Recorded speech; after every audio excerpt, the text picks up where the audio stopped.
It's The World This Week, 7 days, 4 Paris-based correspondents, 1 hour. The World This Week in partnership with the Daily Beast. Daily Beast foreign editor Christopher Dickey is with us. How are you, sir? Doing well. It seems like spring here in Paris. It does seem like spring. Finally. Feels like spring. Anne-Elisabeth Boutet, reporter and columnist for the Daily Telegraph and the Sunday Telegraph. How are you? Oh, fine. Friday night. Excellent. Okay. Friday night indeed, and we've dragged back for service France 24's Fatimata Wan. Nice to see you. Thank you. And Alexis Poulain, columnist at Le Média and co-founder of Le Monde Moderne, The Modern World. It is. The an online magazine. The World This Week on Facebook and Twitter. Hashtag World This Week. Same place, different case. Harvey Weinstein pleading not guilty to rape and sex crimes on two women. Allegations last fall against the Hollywood mogul opened the floodgates to a Me Too movement that would go global. The French in particular finding a familiar air to the early morning perp walk in a Manhattan police station, followed by the appearance before the judge, Weinstein, flanked by the same attorney, Benjamin Brafman, who defended disgraced IMF boss Dominique Strauss-Kahn 7 years ago. Your reactions, Anne-Elisabeth Boutet, as you look at those images? Well, it was bound to happen. It's interesting. I mean, how can you find a jury, if this goes to a jury, how do you find a jury that has not been prejudiced against Weinstein? He's now known the world over. It sparked a movement that has not finished changing things. I'm pretty sure that there's going to be a great deal of evidence and corroborating evidence. And I remember that the New Yorker piece that started everything by Ronan Farrow had painstakingly interviewed 13 different women and got corroborating evidence from these women who didn't know one another very well, or certainly had not compared stories. So it looked like something. It was not something that was just thrown on Twitter. It was really hard investigative reporting. So the likelihood is that they will have plenty to say, but how do you find a jury that doesn't have a preconception of who he is? Same defense attorney, by the way, same district attorney for this case, Christopher Dickey. Yeah, well, we'll see. I mean, it was amazing that Dominique Strauss-Kahn got off back in 2011.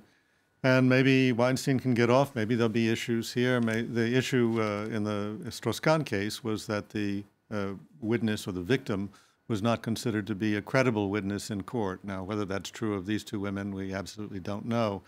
But all that cumulative publicity about his abuses and the way he treated women and the rapes and the molestations and the demands and the weirdness, just the terminal weirdness of him, none of that is going to be allowed in court. So whoever the jury is, they're going to have to listen and judge on the basis of these two women, not on the basis of all the publicity. And there are probably some people who saw the name Harvey Weinstein and the movie business, but just didn't read the articles or watch the television about it. I mean, I know that's hard to believe, Yes. but I'm sure there are some. Fatimata Wan? Yeah, I think it's very hard to believe, to find somewhere in the planet who haven't heard about it, of course. But the thing is, I was just wondering that if ever someone on the planet will say that, be reassured that the fact that Harvey Weinstein might be in prison or not, we don't know. But still, it's not going to end all the Me Too movement. You know, the women have to realize that he's not, he will not terminate the case. People have to realize that women have to speak up. Yeah, that's a big difference with Dominique Strauss-Kahn. It was all about the case back in 2011. Now there has been this movement, and as you say, it's not going to stop. And this one is another one by the dust. There should be other coming, along this. It's just that the Me Too movement was way before the Weinstein case. It just came into light because it was the cinema. It was more publicized than what it was before. No, actually, I think the articulation of the Me Too movement came with the Weinstein case. Yeah. There were plenty of other cases. Bill Cosby. Yeah, but before that, it was an activist, for the molestation of little girls, and that was working in poor districts. So that's the difference. The term yeah. Me Too. Yeah, she coined this it. Me in the past. Too was like 2005 or something like that. Yeah, so, sure. But it's sparked. But the fact that the same now women are speaking out and laws are changing, like in France, now we have Marlène Schiappa having new regulation in people shouting Equality out at girls, yes, in the streets. So equality measures, and Europe should be also on the spearhead of this movement. So that is the big change. Now, New York City, where the trial's happening, home to a sizable Irish community, some of whom paid to fly home for the weekend to vote. Had a half a day of work and a short flight home, which is nothing. It was easy, but I'm exhausted. I can only imagine what it's like to come home after having to travel for healthcare and an abortion. Yeah, there were welcome parties set up at the airport for citizens returning for a referendum to repeal a 1983 constitutional amendment that forbids abortion. Ireland, which only allows abortion if the mother's life is in danger. In a nation where gay marriage was legalized in 2015, the yes vote in the lead in the polls. That lead, though, in the run-up to voting day was narrowing. If the Eighth Amendment wasn't there in 1998, I wouldn't be here today. And that's, you know, one of the reasons why I'm voting no, to give other unborn children a chance at life. There is this sense, Anisette Moutet, that the whole world is watching this vote. Yes, there is. And, the whole world, of course, is accessed easily through Twitter, and it's not scientific, but you do get something. I can well understand why it narrowed, because I could see the pushback on Twitter, I'm not an Irish citizen. I'm a citizen of a country, France, where abortion was legalized in the early 80s, thanks to Simone Veil. 70s. 80s. 70s under Giscard, sorry. Yeah. That death penalty was Yes. Mitterrand. So it's been a long time. But you have Ireland is famously a very Catholic country, and I know Catholics in Ireland and elsewhere who think this is murder. And to some extent, they might disagree on gay marriage, but there's no harm done. And when they truly believe that the life begins at conception and that the embryo already has the human spark, they feel this very strongly. And I could see this. I could hear people talking about it. I have strong Catholic friends who talk about this. I was not taking sides because I don't practice, but I thought that was really something that to them it is to prevent murder. I'd say you said that the world is watching, but I say it just proved that Irish are all over the world. It's the Irish diaspora as well.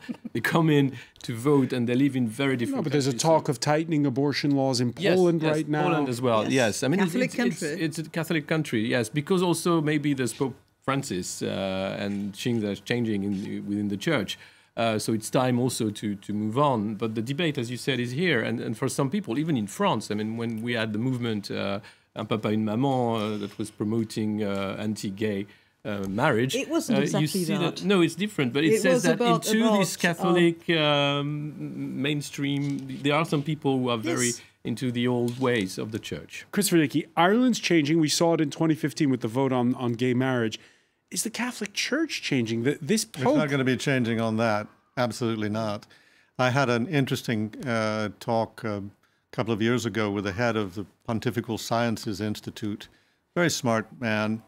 And, you know, the Catholic Church on many scientific levels is much better than, for instance, evangelical Christians in the United States. I mean, hard not to be. But 2,000 years. But on this issue, he was very interesting. He was saying that it used to be, years ago in the Catholic Church, that even the Catholic Church would accept that in the first trimester there was a possibility that a fetus was not viable and therefore was not human and therefore it was not murder. But in fact, science has proven that from the zygote onward, from the moment of conception, all the DNA is there for the person that will be. And he says, how can we argue with that? So there is a kind of absolutism to that, and it's not acceptable to women who would like to have abortions or need to have abortions, but it is going to be a moral issue for a long time, and the Catholic Church is not going to budge on that one. Catholic Church not going to budge on it. Passions running high, as we were saying, across the globe, to the point where Facebook and Google bans political ads in the build-up to the vote. But as The Guardian reports, some did dodge the ban.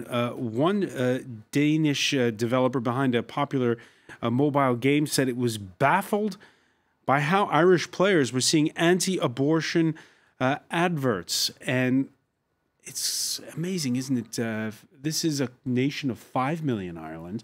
And yet, wherever you are around the world these days, you can take part in the campaign thanks to the internet. Yeah, of course. And that's why it became global, of course. And it's interesting to realize that even in the ballot paper, there's nothing written about abortion. Neither the 8th Amendment is not written. It's written, do you approve of the proposal to amend the Constitution contained in the determination bill? There's no mention of abortion, no mention of it's so, they have to realize that the story is not easy for them to deal with, of course. It's not something funny, but it's not. Other thing that I find really ironic, it's might be the fact that the Northern Republic of Ireland, for the women, will have to decide whether they will go to the Republic if ever the turnout, the vote will be a yes, we don't know. Maybe the Northern women, from Ireland will go there to get abortion, instead of going to the UK, what it's doing now, It's really, Yeah, we had an interesting piece in the Daily Beast by Tom Sykes writing about his 12-year-old son who was deeply disturbed by the photographs, posters all over Dublin of fetuses, and had seen on YouTube all this propaganda about how fetuses can smile and hug and they're little human beings floating around in there. Yes, exactly that kind of thing. And very disturbing for a kid, and also not especially relevant if you really are talking about what most abortions are, which are early in the pregnancy. Regardless of what I was saying about what the Catholic Church believes, most of them come very early in the pregnancy. And the idea of these partial birth abortions, as they love to call them in the United States, that's a very rare phenomenon. But that's what's used to attack the idea of abortion by the anti-abortion movement. Now, and from afar, too. This constitutional amendment, this isn't something ages old. It was only enacted in 1983, and it was done with the pressure of conservatives from the United States who were financing the political parties in Ireland at the time. So there's the question, when we talk about foreign meddling and foreign influence in the debate in Ireland, was it bigger then or is it bigger now? Certainly it is moving people. I hesitated to say the whole world is watching because you've got lots of countries that never allowed abortion on the globe. They might even be a majority. You have countries where they throw homosexuals from tall buildings. It still is. It's not exactly the same context. So I think we need to contextualize a bit. But if you think about foreign intervention in Irish politics, then you have to think about all those wonderful fundraising drives by good politicians in Boston and around for the IRA, and the fact that there's a larger diaspora of Irish than there is Irish people than there is actually living today in Ireland, and so to some extent there's a kind of proxy politics that are being played throughout, and virtue signaling on every possible direction. You had perfectly nice American politicians who didn't realize that the money that they were collecting was going to sort of blow up Lord Mountbatten, for instance. The partial success of Facebook and Google in blocking ads from abroad, what does that tell you, Alexis Poulain? I think it's a test trial on the fake news, trying to tackle the issue of fake news. I mean, the next big thing will be the European election. And the Commission is working on it right now. France is working on it. Emmanuel Macron was with Putin, and he mentioned somehow this fake news issue and how foreign countries could get into any election. The question about that is, how does that work?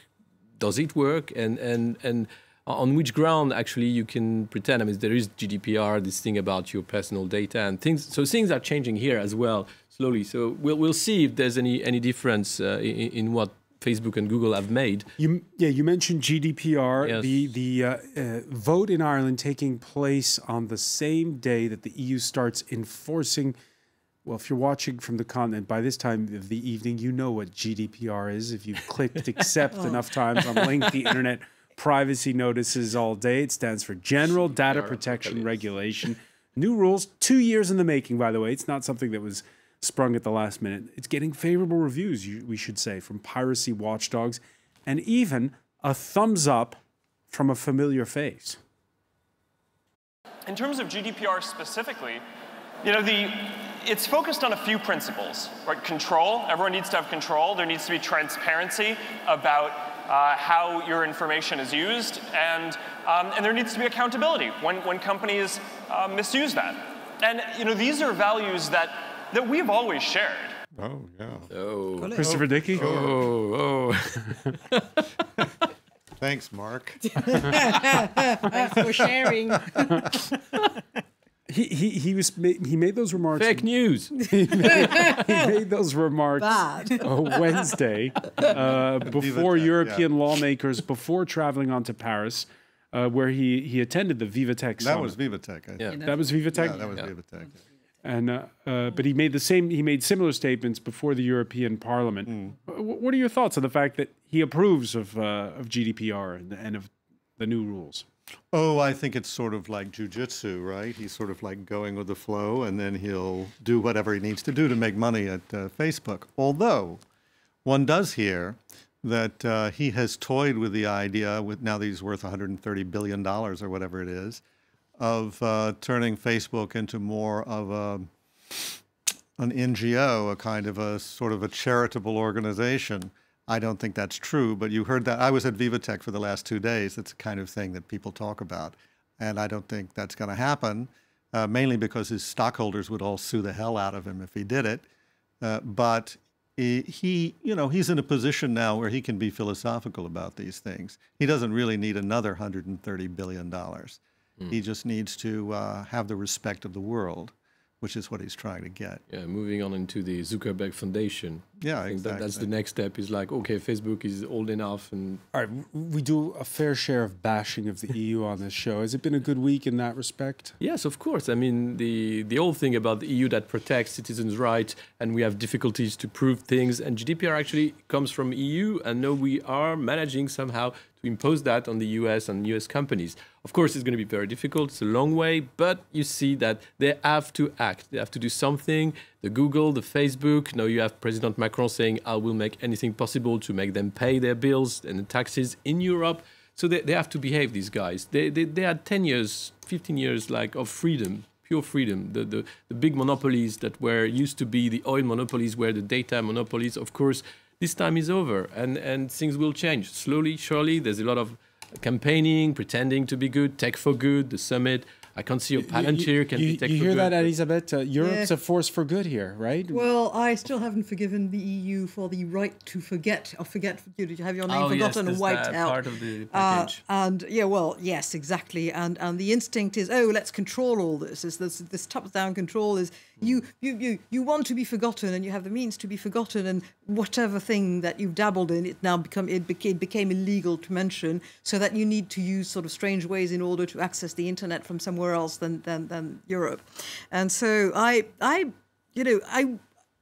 we forget easily the incredible innovation that was brought by Facebook, Twitter, and Google. They ought to be controlled. It would have been very easy, for instance, to get them to pay their taxes, and that would have been just, to make this illegal. But no, for some reason, it was always impossible to say, no, you cannot optimize. Very happy about that. Yeah, I mean, and so but they also brought incredible innovation, and always with the sort of terror of lots of old-style politicians who said, where is the center of the internet? Or worse, the center of the internet is in America. It should be regulated. It should not be regulated so much that we say, these are the new monopolies. And all right, we're gonna pick up on those points when we come back. Stay with us. You're watching The World This Week.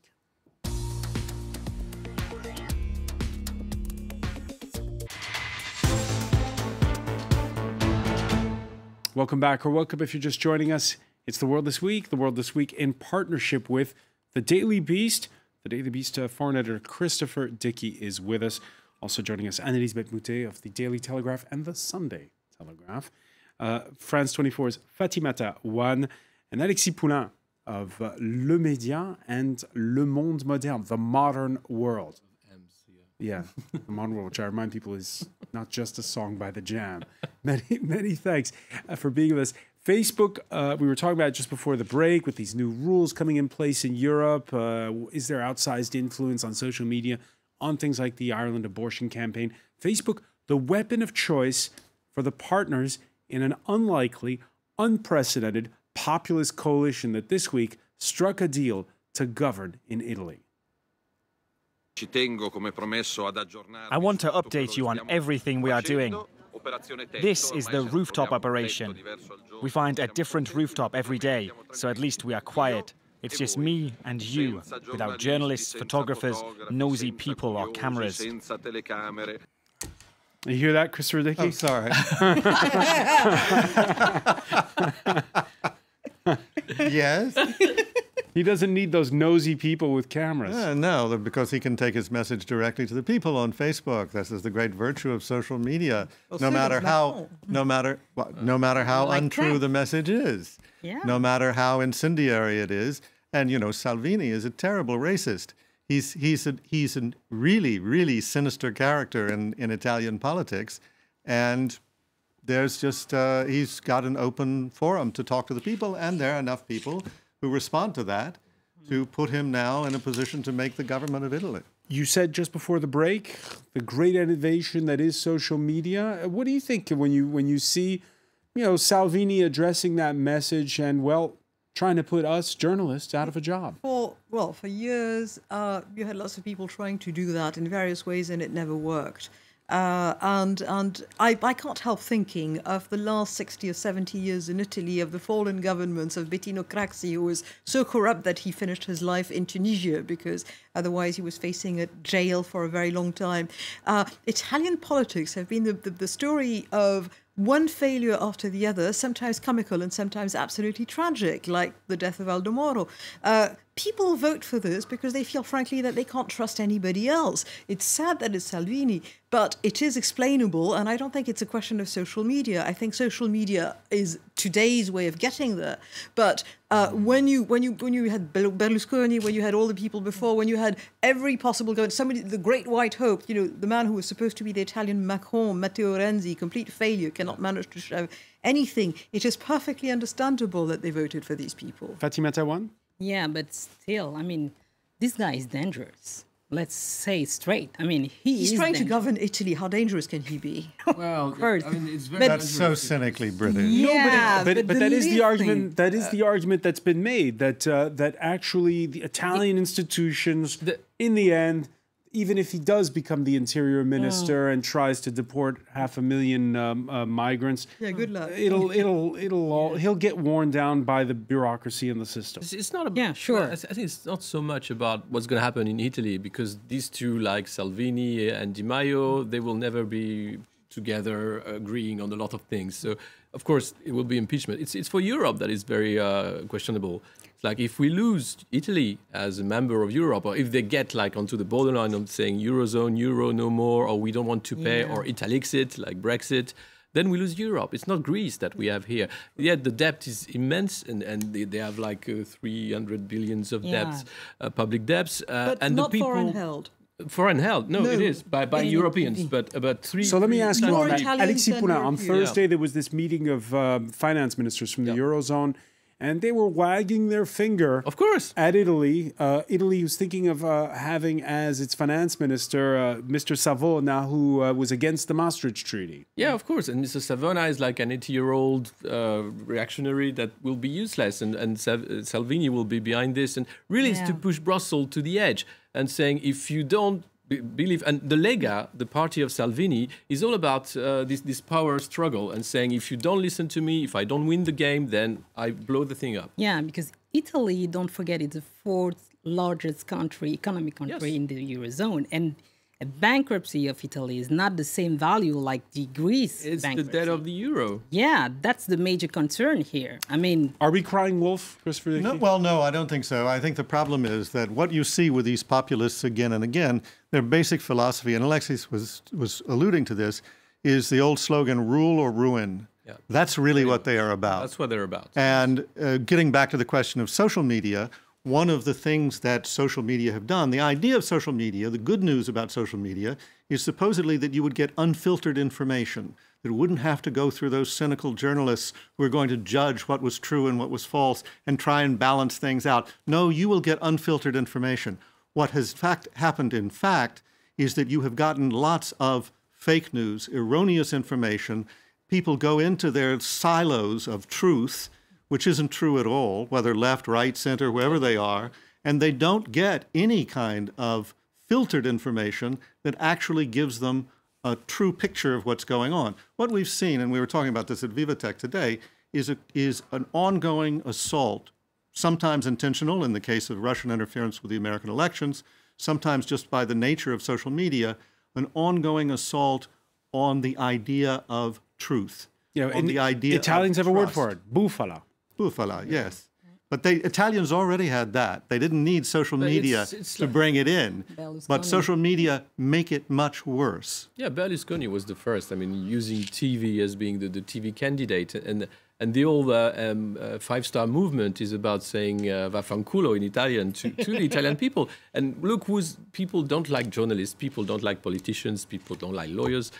So this vote is about saying, okay, let's say vaffanculo to the Italian ruling class. Screw the system. Speaking of lawyers, by the way, well, I'm using the term of the Italian politicians. So, speaking of lawyers, between Di Maio and Salvini, a Florence law academic plucked from obscurity to lead the government. No sooner, though, had Giuseppe Conte been selected as prime minister, that doubts started to emerge over his lack of political experience and questions over whether he's embellished his qualifications on his resume, Fatima Tawan. I'm sorry, I'm not the only one who haven't heard about him. I think nobody really heard about him. Nobody. But, I mean, it seems that is not relevant, to lead the country. So let's see. I mean, nothing is really... Oh, look, nice suit, nice guy, Italian, that's works. what we see. I mean, the government is not usual. The five-star, we never see something like that. So, of course, the guy who is supposed to lead that government should be unknown. But it fits into a pattern that we see in America every day, but that we see all around the world. Clearly, the New York Times reported that he hadn't. But that's what I was gonna say. He hadn't attended NYU as he claimed four summers in a row. In the world of 5 years ago or 3 years ago, to have a prime minister proposed who's really seriously embellished his resume and left it up on the web, that would be a real scandal. That would be a showstopper. Not today. Yeah. That happened in Germany. Yeah, it did. But he was Gutenberg. And he was out. Sure. He was out. But I mean, they do it Germany. too. No, but he was out. And he was out. That's the salient Then point. he was out. That's Germany. Well, give him time. This is Italy. It won't take that long. Well, yeah. What we keep saying, what we keep coming back to, is the idea that this government just isn't going to last, right? No. But a lot of people thought that with Trump, and he is lasting. Yeah. Not the same institutions. Speaking of Trump, it was on again, off again. Maybe it's on again. That June 12th summit between Donald Trump and Kim Jong-un just 24 hours ago. It was all bets are off. The White House pulling the plug on that Singapore sit-down after a top official in Pyongyang called Vice President Mike Pence, quote, a political dummy. Trump stating things like, you talk about your nuclear capabilities, but ours are so massive and powerful that I pray so much to bigger God than yours that will never have to be used. The North Koreans, though, leaving the door open, and Trump seems to like what he's heard since. No, we'll see what happens. It could even be the 12th. We're talking to them now. They very much want to do it. We'd like to do it. We're going to see what happens. Strange days. Strange days. We had a discussion in the newsroom. Is this a headline or not? Because normally, and my producer Andrew Hillier in my ear is telling me no, it's not. Actually, every day there's a Trump day. There's now, something coming out. Every hour. I have a Whether message. it's Stormy Daniels or it's the Korean, you never know. Now I have a Stormy message. Daniels. If I may, I have a message. Maybe let's say to the guys people who are unfreezing the champagne for the Peace Nobel Prize, given to Trump. keep it on the fridge, okay? Right. Until it officially done, okay? We never know, okay? Keep it on the fridge. That's just my message. Apparently, they already ordered at the White House the medals commemorating Those the commemorative medals. Yeah, events. The Which medals become are very here. valuable on the chance. As a small businessman, yeah. you don't have the summit, so there was a fortune. And Hillary writes first. But now he's going to screw that up, and they might have the summit. See? There will be collectors. Yeah. No, but U.S. media don't ask themselves the question. They just follow the Trump news cycle, and because they know it drives the ratings, right? But in this case, Oh, how yesterday, could you be so cynical? yesterday when he said the summit was off, we in Europe took him at his word and thought the summit is off. And now Well, he thought maybe the it's summit was not. off, And too. No, I mean, is this all just a pre-scripted game? No, I don't think it is. I think that, in fact, it reflects the incredible volatility of this administration. I mean, you have Pompeo working hard to make this happen and saying all the nice things to Kim Jong-un and having Kim Jong-un say nice things about Trump, and everybody's being so nice. And then Bolton, the national security advisor, who's a total hawk, comes in there and says, gosh, Donald, don't you see how Mr. President, how they've insulted you? You've got to do something. This couldn't possibly happen. So Trump says, dictates the letter himself. You can tell by the weird language that was used. Trump then dictates this letter, says, well, you know, if you weren't so nasty to me, I would have had the summit, and the whole world wants this summit, and I want this summit, but you're just really ugly and nasty to me, and my nuclear weapons are bigger than your nuclear weapons. and then there's this weird And postscriptum then at the there's end. Then the chief negotiator for the North Koreans, who was coming out against Bolton last week, came out today and said, we really love Donald Trump. We think he's really swell. We really hope this will go on and it's going to happen. And then Trump says, well, it could go on. So, I mean, are we dealing with a serious person here?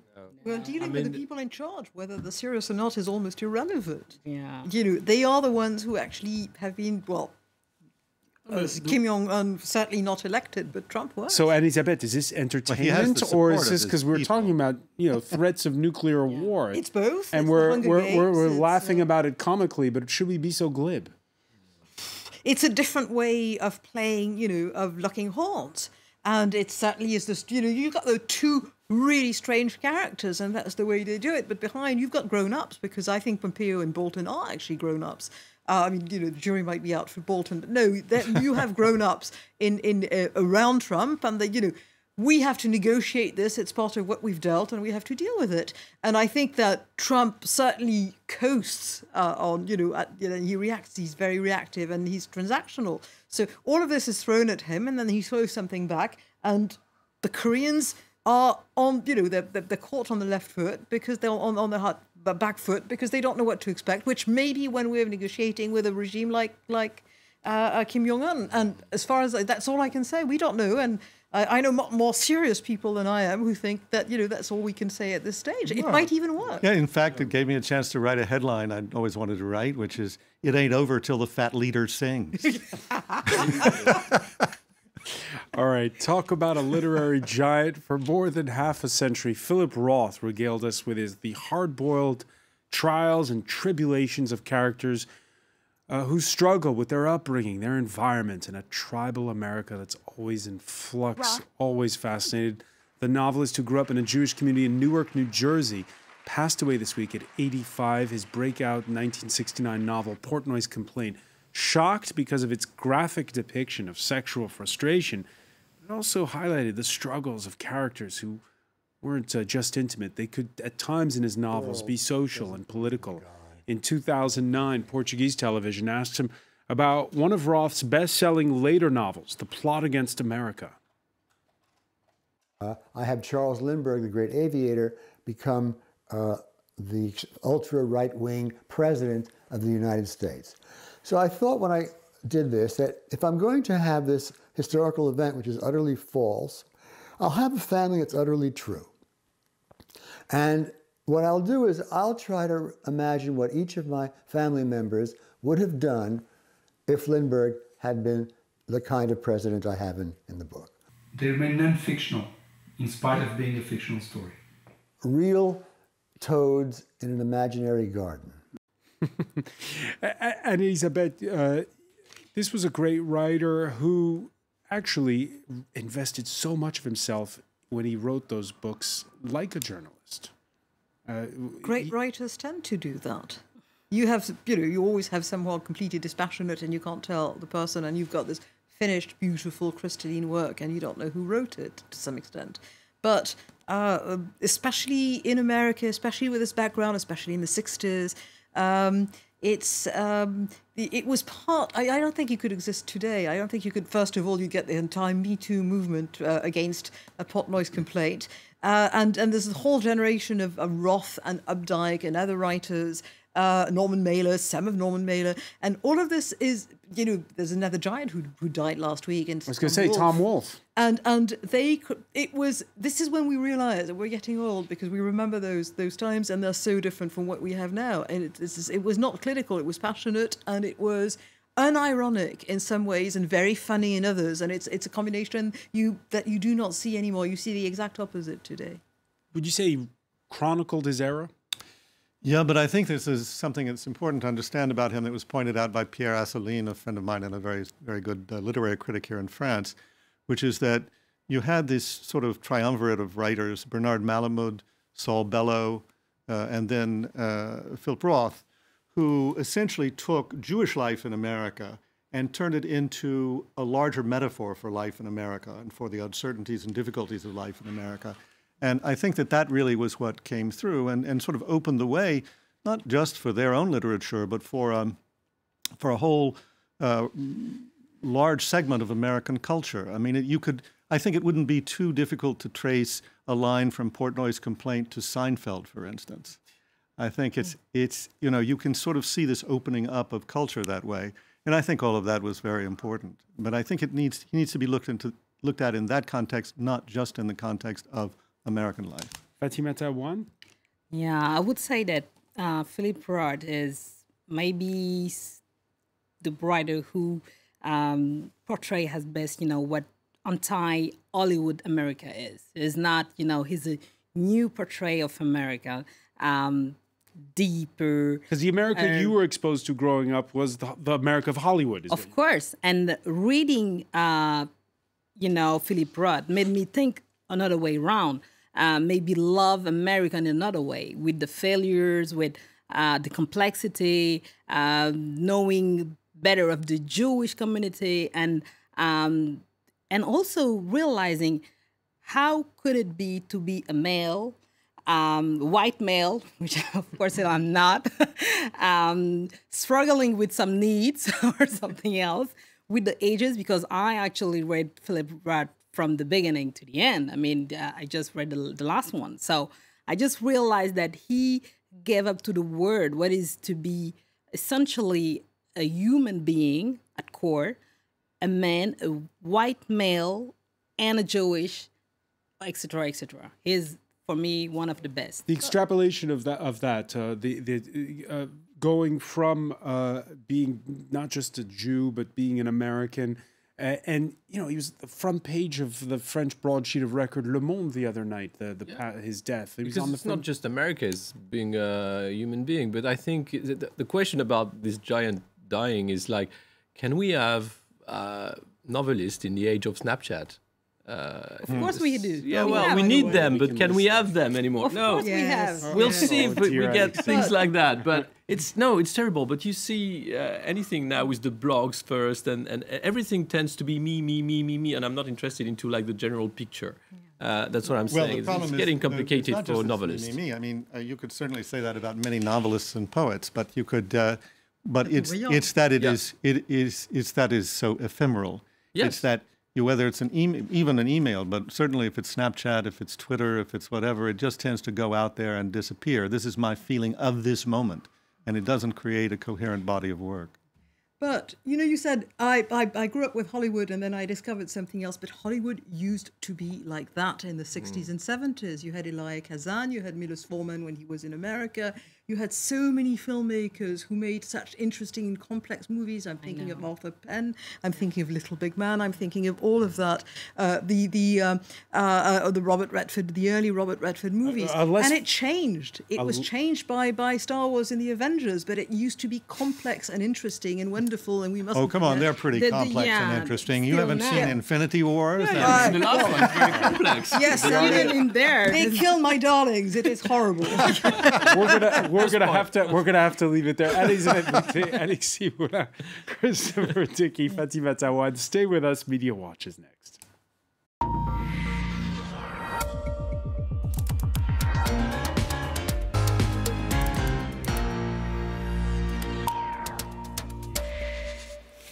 And we say hello to Emma James. Hi there. We were talking about the abortion referendum in Ireland drawing global interest. Yes, absolutely. There is huge attention being paid to this around the world because it is an issue that affects everyone. Just because it's happening in Ireland, it's not confined to being to that area being the only place that's interested in it. We're seeing lots of images like this: vote for your wife, for your niece, for your girlfriend. All sorts of different groups of people getting out there, getting their message out. Grandfathers say yes, I thought was a particularly nice image from out on the streets of Ireland. And this gentleman says he took his 93-year-old mother to vote. She is registered blind. In a very loud voice, she said, "Which box for repeal the 8th?" And there was a cheer from waiting voters. So it does look as though the yes vote certainly seems to have a lot more attention being paid to it. Certainly in that neighbourhood. Absolutely. When you look online, I mean, I guess it's the age as well. Also, the fact that people are travelling from miles around to come back home to vote is the hashtag. This woman came from Sweden wearing a jumper that says repeal on the front. Others coming all the way from Australia. And BuzzFeed points out, they've spoken to a few people who've made that journey. And one's quoted as saying, "I know people who've had to travel the other way, so it's our turn to make the effort." A reference, of course, to the women who have to leave Ireland in search of a termination, whether they're going to the UK, sometimes they go to the Netherlands, normally it's the UK. More than 3,000 a year make that journey. So for these people, they say this journey is so much less arduous than having to do that. Now, you might be forgiven for thinking the no vote has disappeared from view, but it really isn't down and out. The Irish Independent, reporting that the yes side is upbeat but remain wary of silent no vote. And it is those people who don't necessarily want to come out publicly as saying that they're going to vote no. And, of course, the undecideds that could change everything. I noticed this unflattering picture of a priest. It's been making the rounds. I know, he does look a little bit startled. It does seem a little unfair. Newsweek also pointing out that there isn't the same kind of expectation of a landslide that we had when the gay marriage referendum happened in 2015. That was voted for 62% backing at 38% against. And it was seen very much as a waning influence of religion in Ireland, which is so traditionally Catholic. However, what they're saying here is don't expect to see the same thing again. It is going to be much tighter. Looking elsewhere, well, this woman, it's not just the yes voters travelling miles. This is a woman who's travelled all the way from the US just to try to influence voters because, of course, she doesn't get a say in it. What she says here is anti-abortion, anti-choice, call me what you want, at least I'm not on the side of death. Now, one person that everyone is being urged to remember, especially by those who want to vote yes, is Savita Halapanava, who died in 2012 in an Irish hospital. She was having a miscarriage. The baby was never going to survive. She ended up succumbing to sepsis because they wouldn't intervene and deliver that baby. And that really is the horror story that I think motivates so many people on this issue. Another issue, well, from the perp walk, how would I put this? From the red carpet to the perp walk, is that? Yes, absolutely. Lots of people really celebrating today the fact that Harvey Weinstein's fall from grace continues. He's been charged with rape of one woman and sexual assault of another. And people tweeting images like this, "Hey, Harvey Weinstein, time's up," along with his arrival at a police station. Rose McGowan, of course, one of his most vocal accusers, says, "We got you, Harvey Weinstein, we got you," as did Asia Argento. She tweeted this: "This is the only movie Harvey Weinstein will be remembered for. Hashtag perp walk. Now, the Huffington Post's women's reporter Emma Gray talks about the joy of watching this happen. And it is interesting to note that the New York police had actually gone on record as saying this guy doesn't get to hide from the cameras. He'd lived his entire life making money from cameras. And what she says is she hopes that all of his 95 accusers saw those images. It may not heal, but it may help a little bit. All right, we'll have to leave it there. I want to thank you, Emma James. I want to thank our panel once again. Thank you for joining us here in The World This Week.